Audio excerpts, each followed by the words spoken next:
আসসালামাইকুম, সবাই কেমন আছো? আশা করি সবাই আল্লাহর রহমতে ভালো আছো। আমিও ভালো আছি আল্লাহর রহমতে।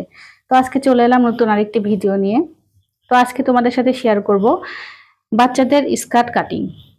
তো এই ভিডিওটা তোমরা দেখতে থাকো, কিভাবে বাচ্চাদের স্কার্ট কাটিং করতে হয়। তো খুব সহজ নিয়মে আমি সেটা আজকে তোমাদের দেখিয়ে দেব। তা আমি যে স্কার্টটা কাটিং করব সেই স্কার্টের লম্বাটা আছে এখানে হচ্ছে তোমার 26 ইঞ্চি। তো প্রথমে কাপড়টাকে দেখো, এরকম এদিকে 2 ভাঁজ করে রেখেছি, তারপর আরেকটা ভাঁজ দিয়ে আমি 4 ভাঁজ করে নেব। এখন হচ্ছে লম্বাটা আছে 26 ইঞ্চি, তো 26 ইঞ্চি কে আমরা 4 দিয়ে ভাগ করব। করার পরে যেটা আসবে সেটা নিব, তার সঙ্গে 1 ইঞ্চি করে বেশি নিব। তো আমাদের 4 পাটের স্কার্ট হবে। তো যার কারণে এখানে প্রথমে আমি 9 ইঞ্চি আর 2 ইঞ্চি এক্সট্রা নিচ্ছি হচ্ছে রবার্টের জন্য, রবার্টের ঘর তৈরি করার জন্য।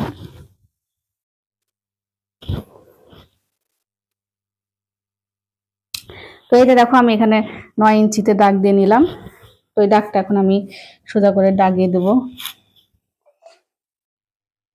ছোট, তো এই তো দাগটা দিয়ে দিচ্ছি।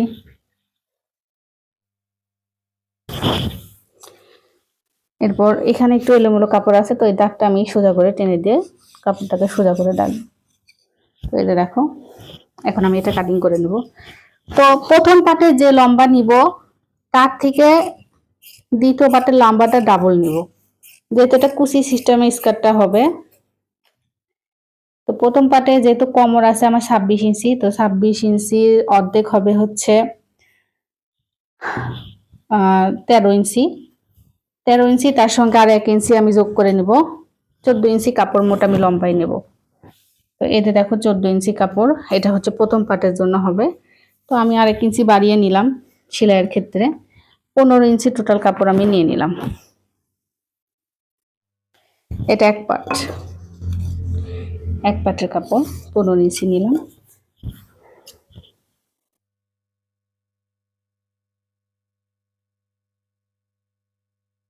এটা এরপর এখান থেকে নিব আবার হচ্ছে 15 ইঞ্চি।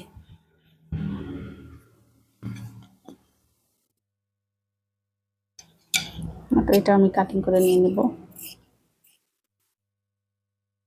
তো এই তো গেল আমার, এটা এক পাটের, এটা এক পাটের, 2 পাট।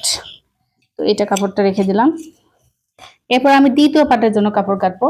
কাপড়টা এই ভাঁজেই থাকবে। কাপড়টাকে সুন্দর করে ভাঁজ করে নিব যাতে কোথাও টেরা বেঁকা না হয়।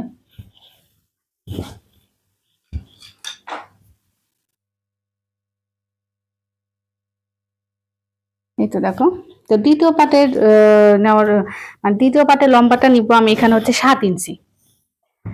7 ইঞ্চি নিলাম। তো এই যে 7 ইঞ্চিতে আমি দাগ দিয়ে দিলাম।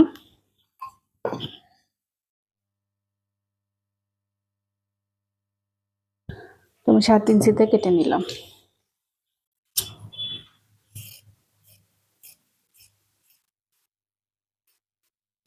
প্রথম পাটে আমি কাপড়ের লম্বা নিয়েছিলাম 15 ইঞ্চি, আর দ্বিতীয় পাটে নিতে হবে আমার 15 ডাবল, তাহলে আমাকে মোট 30 ইঞ্চি নিতে হবে।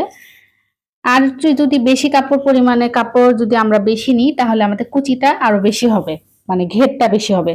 তো এখানে আমি 32 ইঞ্চি নিয়ে নিলাম, 2 ইঞ্চি বাড়তি নিলাম সেলাইয়ের জন্য। এই তো আমি দাগ দিয়ে দিলাম, দিয়ে সোজা করে দাগ দিয়ে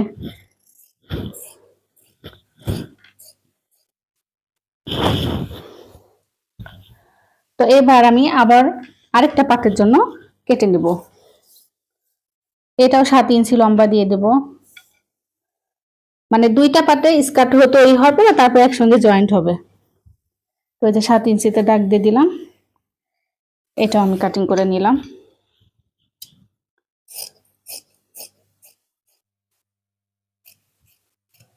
তো এখানেও আমি হচ্ছে আবার 15 ইঞ্চি যেহেতু কাপড় ওখানে নিয়েছিলাম, আর 2 ইঞ্চি বাড়তি নিয়ে 32 ইঞ্চি নিয়েছিলাম, 30 আর 2 32।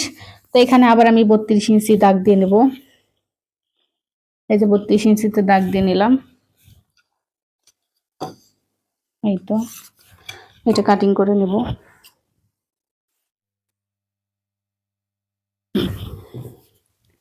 এটা আমাদের 2টা পাটের কাপড় তৈরি হয়ে গেল। এখন তৃতীয় পাটের কাপড় নিব। তৃতীয় পাটের কাপড় নেওয়ার জন্য কাপড়টাকে আবার আমরা এইভাবেই ভাঁজ দিব। এটা লম্বাটাও আমি 7 ইঞ্চি নিব। 7 ইঞ্চিতে নেওয়ার পরে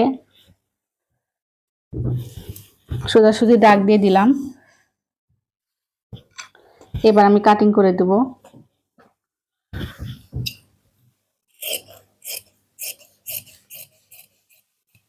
এই তো, তাহলে ওখানে আমি দ্বিতীয় পাটে নিয়েছিলাম 32 ইঞ্চি কাপড়, তাহলে এখানে আমার 32-এর সঙ্গে আরো 20 ইঞ্চি যোগ করে কাপড় নিতে হবে।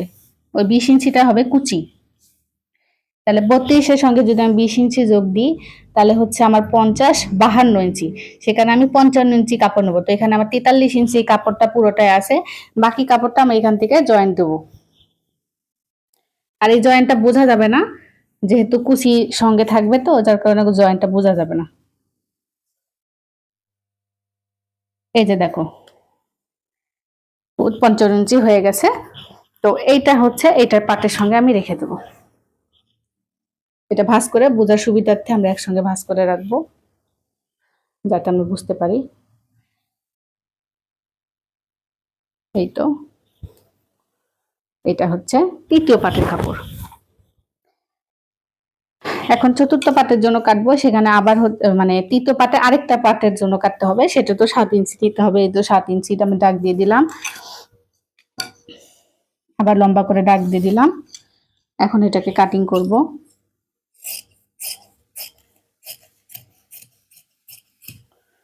তো এটা হচ্ছে লম্বা আছে হচ্ছে আবার আমি তোমাদের মেপে দেখাচ্ছি এটা লম্বাটা কতটা আছে। তো এই যে দেখো 43 ইঞ্চি লম্বা। তো এটার সাথে আমাকে আবার বাড়তি এই যে কাপড় আছে এটা যোগ করতে হবে। তো এই দেখো 43 ইঞ্চি, এখান থেকে এই যে আমি দিয়ে দিলাম 54 ইঞ্চি কাপড়। তো এটা গেল। এবার আমার চতুর্থ পাটের জন্য কাপড় কাটবো।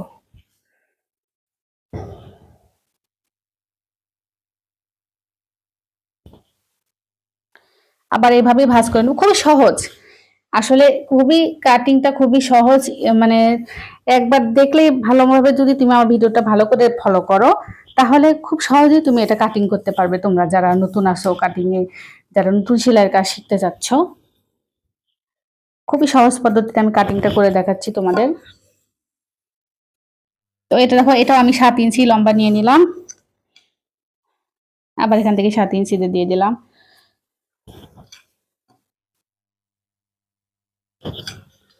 তো এটা আমি কাটিং করে নেব। এখন কি করব, এই 2টা পার্ট আমি একটা মানে 2টা কাপড়ের পার্ট মানে জোড়া দিব, দেওয়ার পরে একটা পার্টের জন্য তৈরি করব। তাহলে কি হবে, কুচিটা অনেকটা হবে, ঘেরও দেখতে সুন্দর লাগবে। এইটা হচ্ছে চতুর্থ পার্ট, 2টা মিলে চতুর্থ পার্টের জন্য তৈরি হলো কাপড়। এখন চতুর্থ পার্টের আরেকটা পার্ট লাগবে, তার জন্য আবার আমি কাপড়টাকে এরকম করে ভাঁজ করে নিয়ে একদম খুবই সহজ পদ্ধতিতে আমি আজকে কাটিংটা তোমাদের দেখাচ্ছি। জাস্ট শুধু লম্বার মাপটা হলেই আর কোমরের মাপটা হলেই তোমরা কাপড়টা কাটিং করতে পারবে। তো এই যে দেখো, এই যে আবার 7 ইঞ্চিতে আমি দাগ দিয়ে নিলাম। এই যে এই দুটা মানে পার্ট একসঙ্গে জয়েন করে একটা পার্ট তৈরি হবে। তো এই দেখো আমি কাটিং করে দিলাম।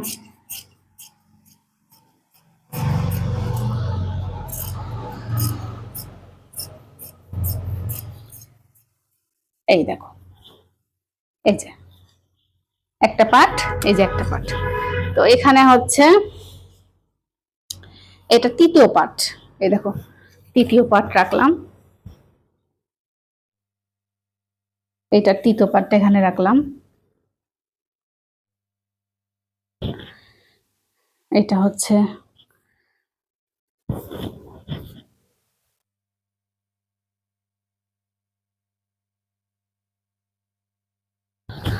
এটা হলো দ্বিতীয় পার্ট রাখলাম।